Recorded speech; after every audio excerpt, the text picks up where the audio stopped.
Hello everyone.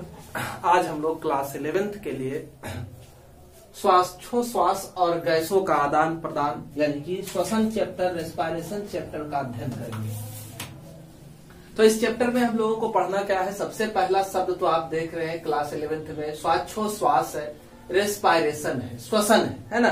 तो जीवों में श्वसन क्यों जरूरी है? सबसे पहला प्रश्न जो यह उठता है कि जीव श्वसन क्यों करते हैं, है ना। श्वसन की क्या प्राथमिकता है, श्वसन किस उद्देश्य से जीव करते हैं। हम लोग जानते हैं कि श्वसन करने का मतलब हमें बचपन से ही पढ़ाया गया। श्वसन के द्वारा हम लोग क्या करते हैं, ऑक्सीजन को ग्रहण करते हैं और कार्बन डाइऑक्साइड को मुक्त करते हैं। तो ये जो ऑक्सीजन अंदर जाता है, इसका क्या उपयोगिता है? क्या ऑक्सीजन के उपस्थिति में ही सिर्फ श्वसन संभव है? तो हमें श्वसन के बारे में यह याद रखना है कि श्वसन जो है एक ऊर्जा निर्माणकारी प्रक्रिया है।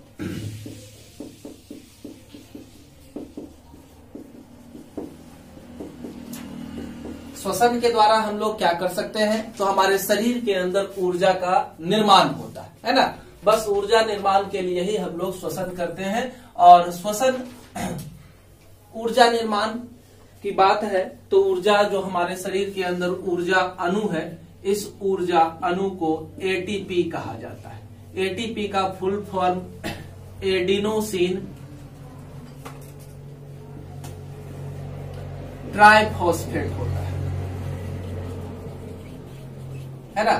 एटीपी एडिनोसिन ट्राइफॉस्फेट के नाम से जाने जाते हैं। एडिनोसिन एटीपी का निर्माण जो है वह कहाँ होता है, तो हमें याद रखना है कि हमारी कोशिका के अंदर इसका निर्माण होता है ना। और यह हमारे कोशिका के जो अंग है उनको ऊर्जा उपलब्ध कराने का काम करता है। तो अगर कोशिका के अंगों को ऊर्जा उपलब्ध हुआ, इसका अर्थ हुआ कि हमारे पूरे शरीर को ऊर्जा उपलब्ध हो जाती है ना। तो यह एटीपी ऊर्जा अणु का नाम से, बायोकरेंसी के नाम से भी जाना जाता है। तो श्वसन के लिए जरूरी नहीं है कि एटीपी की आवश्यकता, श्वसन के लिए यह जरूरी नहीं है कि ऑक्सीजन की उपस्थिति हो। एटीपी का निर्माण होना है। एटीपी का निर्माण हमारे पोषक तत्व जैसे कि ग्लूकोज को हम लोग खाते हैं, है ना। ग्लूकोज है, वसा है, प्रोटीन है, ये सबसे ही। और हम जानते हैं कि प्रोटीन टूट करके एमिनो अम्ल का निर्माण करता है।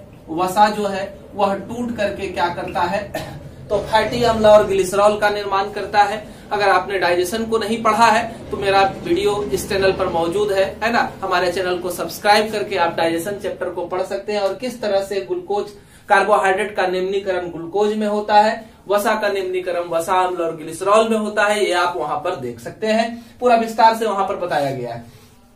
तो ये जो हमारा ग्लूकोज है, एमिनो अम्ल और क्या है, वह वसा अम्ल और ग्लिसरॉल है, इसको तोड़ करके हमारे कोशिका के अंदर इसका ऑक्सीकरण करके क्या होता है कि ऊर्जा अणु एटीपी का निर्माण होता है ना। और इसीलिए श्वसन जरूरी है ऊर्जा निर्माण के लिए, है ना। कह सकते हैं कि ये क्या है, ऊर्जा निर्माणकारी प्रक्रिया जो है वह श्वसन है, ठीक है। तो श्वसन जो हो सकता है वह दो प्रकार का हो सकता है। श्वसन क्या हो सकता है, दो प्रकार का हो सकता है। एक को ऑक्सी श्वसन कह सकते हैं और दूसरे को क्या कह सकते हैं, अनऑक्सी श्वसन कह सकते हैं। एक क्या कहलाएगा, ऑक्सी, और दूसरा अनऑक्सी श्वसन। ऑक्सी श्वसन यानी कि ग्लूकोज की उपस्थिति, ऑक्सीजन की उपस्थिति में ग्लूकोज का ऑक्सीकरण होगा, है ना। और अगर ऑक्सीकरण होता है, ऑक्सी श्वसन होता है, तो इसमें अधिक ऊर्जा अणु का निर्माण होता है। याद रखना है कि ऑक्सी श्वसन के फलस्वरूप जो है 38 एटीपी ऊर्जा अणु का निर्माण होता है एक ग्लूकोज के विघटन से। अनऑक्सी श्वसन होता है यानी कि ग्लूकोज बिना ऑक्सीजन की उपस्थिति में ही टूट जाते हैं। तो टूटने के बाद यह मात्र 2 एटीपी प्रदान करते हैं। यह कितने एटीपी बनाएंगे, 2 एटीपी का निर्माण करते हैं। तो आप यहाँ देख रहे हैं कि अगर अनऑक्सी श्वसन होता है तो हमें ऊर्जा अणु की हानि होती है, और अगर ऑक्सी श्वसन होता है, ऑक्सीजन की उपस्थिति में सारा कार्य होता है, तो हमें ऊर्जा अणु की मात्रा ज्यादा मिलती है ना। तो ये ऑक्सी और अनऑक्सी श्वसन को हम लोगों ने देखा कि श्वसन कितने प्रकार के हो सकते हैं, है ना। सामान्यतः जो उच्च स्तर के जीव हैं उसमें ऑक्सी श्वसन ही होता है, क्योंकि ऊर्जा की जरूरत ज्यादा होती है और वह ऑक्सीजन की उपस्थिति में विघटित होकर के ज्यादा ऊर्जा का निर्माण करता है। जबकि अगर छोटे जीव जैसे कि जीवाणु है, ईस्ट है, इस तरह के जीवों में क्या होता है, अनऑक्सीशोषण होता है। तो क्या होता है कि एटीपी का निर्माण क्या होता है, काफी कम होता है, मात्र 2 एटीपी बनते हैं, है ना। तो इतना एटीपी उनके उपापचयी क्रियाओं के लिए काफी है, उनके कोशिकांगों का काम चल जाता है। इस वजह से बहुत सारे जीवाणु जो होते हैं वो अनऑक्सीशोषण को पूरा करते हैं, कम ऊर्जा में ही उनका काम चल जाता है। ठीक है। कभी कभी मनुष्य में भी क्या होता है, अनऑक्सीशोषण होता है। जब ऊर्जा की जरूरत ज्यादा हो, जैसे कि दौड़ रहे हैं, कोई एक्सरसाइज कर रहे हैं, उस समय क्या होता है, ग्लूकोज ऑक्सीजन की उपस्थिति में तो टूटता ही है, इसके अलावा वह क्या होता है, बिना ऑक्सीजन के भी टूट जाता है ना। तो अगर वह बिना ऑक्सीजन के टूटेगा तो क्या होगा कि हमारे शरीर में भी 2 ही एटीपी का निर्माण होगा। एटीपी का निर्माण कितना होगा, 2 ही एटीपी बनेगा, है ना। तो यहाँ पर उत्पाद के रूप में, ऐसे तो हमारे अंदर ऑक्सीजन की उपस्थिति में अगर ग्लूकोज टूटता है ना, कि यहाँ देखिए 6 हमारे पास C6H12O6 है, यह अगर ऑक्सीजन की उपस्थिति में टूटता है तो क्या होता है, तो 6H2O और प्लस 6CO2 और साथ में 38 एटीपी की प्राप्ति होती है।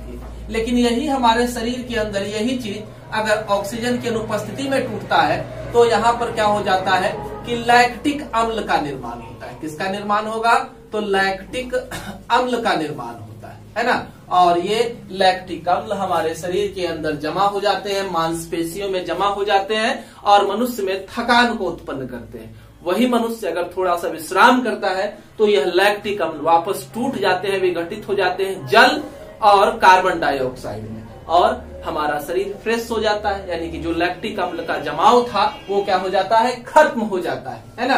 किस कंडीशन में, अगर ऑक्सीजन नहीं मिला तो लैक्टिक अम्ल का निर्माण होगा। और यही चीज अगर आपका ऑक्सीजन की अनुपस्थिति में ही अगर यह जीवाणु और ईस्ट जैसे जीवों में होता है, जीवाणु और ईस्ट में यह प्रक्रिया अगर संपन्न होती है तो यहाँ पर इथेनॉल या इथाइल अल्कोहल का निर्माण होता है ना। इथेनॉल या इथाइल अल्कोहल का निर्माण होता है उस कंडीशन में, है ना। और इस वजह से हम लोग इस प्रक्रिया का प्रयोग, अनऑक्सीशोषण का प्रयोग जीवाणु और ईस्ट में क्या करते हैं, तो फर्मेंटेशन, किण्वन के लिए करते हैं, और इसके द्वारा बेकरी उत्पाद और साथ साथ अल्कोहल का निर्माण किया जाता है ना। तो इस तरह से हम लोगों ने श्वसन के प्रकार को देखा, श्वसन किस तरह से जीवों में संपन्न होता है इसे हम लोगों ने देखा। अब हम लोग देखते हैं कुछ जीवों के अंदर श्वसन अंगों के बारे में। कुछ जीवों के अंदर श्वसन अंगों का अध्ययन करेंगे, है ना। तो जैसे कि आपके अंदर मनुष्य को अगर देखें तो मनुष्य के अंदर जो है श्वसन के लिए क्या होता है, फेफड़े की उपस्थिति होती है।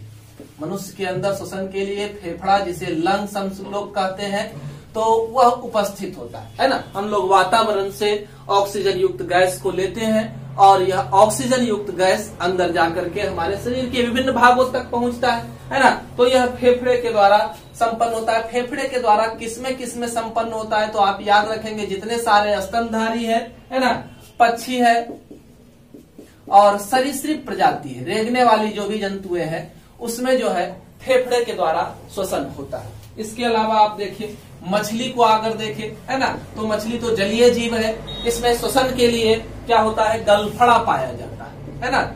इसको क्या कहा जाता है, गिल्स भी कहा जाता है। तो मछली जो है वह गिल्स के द्वारा श्वसन करती है और जल के अंदर जो घुलनशील ऑक्सीजन होते हैं, घुले हुए ऑक्सीजन होते हैं, उसी को यह गलफड़े के द्वारा अवशोषित कर लेती है, जल के अंदर जो ऑक्सीजन होते हैं। तो इस तरह से मछली में पूरा होता है। अगर आप देखें केचुआ को, केचुआ जो है जमीन पर रहता है, इसका चमड़ी जो है, त्वचा जो है भींगा रहता है, नम रहता है, उसके ऊपर म्यूकस का आवरण होता है। तो केचुआ जो है वो क्या करता है, नम त्वचा के द्वारा ही श्वसन कर लेता है। तो सामान्य विसरण विधि के द्वारा वो क्या करेगा, वातावरण से ऑक्सीजन को खींच लेगा। ऑक्सीजन अपने अधिक सांद्रता से निम्न सांद्रता की ओर गति करके पहुंच जाएंगे, है ना। तो केचुए में इस तरह से श्वसन होता है। मछली में भी विसरण विधि के द्वारा वह वातावरण क्या, जल से ऑक्सीजन को क्या कर लेगा, अवशोषित कर लेगा। इसी तरह से आप कीट को देखें, कीड़े मकोड़े जिसे कहते हैं, है ना। तो कीट का शरीर जो होता है, इस तरह से कीट को आप देखें तो कीट के शरीर के बीचों बीच में एक लंबी नली रहती है। इस नली को ट्रैकिया कहा जाता है। इस नली को क्या कहते हैं? ट्रैकिया कहा जाता है। और इस नली से निचले सिरे से ढेर सारे छोटे छोटे छिद्र शरीर के निचले हिस्से में रहते हैं और इससे एक पाइप ऊपर के द्वारा कनेक्टेड होता है। तो इस तरह से ये पाइप जो है इसे क्या कहा जाता है? स्पाइरेकल्स कहा जाता है, रंध्र कहा जाता है ना। तो ये स्पाइरेकल के द्वारा वातावरण से क्या करते हैं? ऑक्सीजन को खींचते हैं और वो ऑक्सीजन जो है इस ट्रैकिया में पहुंचता है और ट्रैकिया से पूरे शरीर में विसरण विधि के द्वारा हर जगह यह ऑक्सीजन जो होता है वह उपलब्ध हो जाता है और इसी तरह से कार्बन डाइऑक्साइड भी शरीर से बाहर मुक्त हो जाता है। ठीक है, तो हम लोगों ने कीट में किस तरह से श्वसन होता है इसको देखा। इसके अलावा हम लोग देखते हैं, एक हमारा छूट गया है ना, एम्फीबिया, उभयचर प्राणी। उभयचर प्राणी में जो है वो क्या है? एक को हम लोग देखते हैं, मेढक को देखते हैं, है ना। तो मेढक में श्वसन अंग जो होते हैं काफी अलग तरीके से होते हैं। जो जैसे अगर यह मेढक जो है स्थल पर उपस्थित है, मेढक अगर स्थल पर उपस्थित है तो इसके पास फेफड़ा है और फेफड़े के द्वारा क्या करता है? श्वसन करता है। अगर वह स्थल पर मौजूद है तो जमीन पर। अगर यही मेढक जो है वो जल में अगर पहुंच जाता है तो अपनी नम त्वचा के द्वारा सांस लेने का काम करता है ना। जल के अंदर ये क्या करेगा? अपनी नम त्वचा से सांस लेने का काम करेगा। और उसी तरह से इसका लार्वा जो होता है, मेढक के लार्वा को टैडपोल कहा जाता है ना। तो इसमें मछली के द्वारा तरह ही पाया जाता है गलफड़ा, यानी कि गिल्स इसमें उपस्थित होता है और वो लार्वल स्टेज में गिल्स के द्वारा सांस लेने का काम करेगा। जैसे ही वह रूपांतरित होगा तो गिल्स परिवर्तित होकर के फेफड़े का रूप ले लेती है ना। तो इस तरह से इसमें श्वसन का काम होता है। ठीक है, उसके बाद ये सारा हम लोगों ने देखा जीवों में किस तरह से, अलग अलग जीवों में किस तरह के श्वसन अंग होते हैं उसका चर्चा हुआ। अब हम लोग चलते हैं मानव में श्वसन को देखना है। तो मानव में श्वसन जो है उसके लिए मानव का श्वसन अंग जो है वह कहाँ उपस्थित होता है? तो यह वक्ष गुहा में उपस्थित होता है। मानव का जो श्वसन अंग है वह कहाँ उपस्थित है? तो हमारे वक्ष गुहा में उपस्थित है। वक्ष गुहा को थोरैकिक कैविटी कहा जाता है। इस वक्ष गुहा के अंदर एक जोड़ी, है ना, कितना? तो एक जोड़ी फेफड़ा उपस्थित होता है ना। एक जोड़ा क्या होता है? फेफड़ा वक्ष गुहा के अंदर उपस्थित होता है। ठीक है, एक दाया फेफड़ा और दूसरा जो है वो बाया फेफड़ा। आप यहाँ देखें, है ना, एक जो है यह बाया फेफड़ा है और ये जो है दाया फेफड़ा है। ये बाया है, ये दाया फेफड़ा है। दाया फेफड़ा में आप देख रहे हैं कि 3 लोब है और इसमें जो है वह 2 लोब है ना। इस तरह से यह बटा हुआ होता है। इस दीवार को हॉरिजॉन्टल फीचर कहा जाता है, इसको ऑब्लिक फीचर कहा जाता है और इसको लॉन्गिट्यूडनल फीचर कहा जाता है। इस तरह से हमारा लंग्स जो है बटा हुआ होता है और लंग्स के बीच में ये जो स्थान हम लोग देख रहे हैं, इस स्थान को कार्डियक नॉच कहा जाता है। इसी के अंदर जो है हमारा हृदय उपस्थित रहता है। हमारा हृदय कहाँ? तो वक्ष गुहा में बाएं और थोड़ा सा झुका हुआ रहता है, तो इसी में यह अवस्थित होता है ना। फेफड़े का रंग की बात करें तो यह रेडिश ब्राउन होता है ना। कह सकते हैं कि यह लाल भूरा रंग का होता है। फेफड़े का रंग कैसा होता है? लाल भूरा रंग का होता है। यह स्पंजी प्रकृति का होता है ना, क्योंकि इसके अंदर हवा भरी होती है। हवा भरने के लिए वायु थैलियां इसके अंदर उपस्थित होती है। इस वजह से यह कैसा होता है? स्पंजी होता है। ठीक है, तो इस तरह से हम लोगों ने फेफड़े को देखा। फेफड़े का निचला हिस्सा यानी वक्ष गुहा के अंतिम हिस्सा, यहाँ हमारा उदर गुहा है, उदर गुहा इधर वक्ष गुहा, और बीच वाला जो रिक्त स्थान है उसे डायफ्राम कहा जाता है ना। तो ये डायफ्राम का हिस्सा है। इस तरह से फेफड़ा हमारा उपस्थित होता है। ठीक है, फेफड़े के बीचों बीच एक हड्डी गुजरती है, यहाँ से ये वाला हड्डी जिसको स्टर्नम कहा जाता है। इसके बगल से क्लेविकल गुजरती है ना। यहाँ से क्या है? क्लेविकल गुजरता है। तो इस तरह से हम लोगों ने रचना को देखा कि हमारा फेफड़ा कैसा होता है। उसके बाद आगे हम लोग देखेंगे मानव श्वसन अंग कौन कौन से हैं। तो सबसे पहला हमारा क्या है? ये नोज है। पूरे हिस्से को क्या कहा जाएगा? नोज कहा जाएगा। उसके बाद यहाँ पर 2 होल हमें दिखाई दे रहा है। इस होल को क्या कहा जाता है? बाह्य नासिका छिद्र कहा जाता है ना। इसको क्या कहते हैं? बाह्य नासिका छिद्र कहते हैं, नॉस्ट्रिल का नाम दिया गया है इसको। उसके बाद अंदर का स्थान जो है, इसके अंदर का, वह जो है नासिका वेस्म कहलाता है ना। और इसको बीचों बीच एक पट्टी है ना, नाइजल सेप्टम एंड नासा पट्टिका, इसके द्वारा ये दोनों छिद्र जो है एक दूसरे से अलग है। ये आगे चल करके यहाँ पर खुलता है, इस जगह को फेरिंग्स कहा जाता है, ग्रसनी कहा जाता है ना। और इस ग्रसनी को आप देखें तो यह ग्रसनी जो है वह 3 भागों में बटा हुआ होता है। ग्रसनी 3 भागों में बटा हुआ होता है ना। फेरिंग्स जिसे कहते हैं यह 3 भागों में बटा है। पहला है नासा ग्रसनी, पहला को क्या कहते हैं? नासा ग्रसनी, है ना। दूसरे को कहते हैं मुख ग्रसनी, मुख ग्रसनी, और तीसरे को कहते हैं स्वर यंत्र ग्रसनी, स्वर यंत्र ग्रसनी, है ना। यह 3 भागों में क्या है? बटा हुआ है ग्रसनी का हिस्सा। एक तो देख रहे हैं यहाँ से फेरिंग्स जो है, एक तो फूड पाइप की ओर खुलेगा, एक विंड पाइप की ओर खिलेगा, है ना। विंड पाइप का अगला हिस्सा जो है वह स्वर यंत्र को रखता है, जहां से हमारी आवाज की उत्पत्ति होती है। तो ग्रसनी के बाद जो हमारा है यहाँ वाला हिस्सा, इसको क्या कहते हैं? स्वर यंत्र या लैरिंग्स कहते हैं, वॉइस बॉक्स कहते हैं। यहीं पर आवाज की उत्पत्ति होती है। उसके बाद नीचे जो नली उतरती है ना, यहाँ तक पहुंचती है। यहाँ से फेफड़ा हमारा शुरू हो रहा है, तो फेफड़े से पहले एक लंबी नली को क्या कहा जाता है? ट्रैकिया कहा जाता है।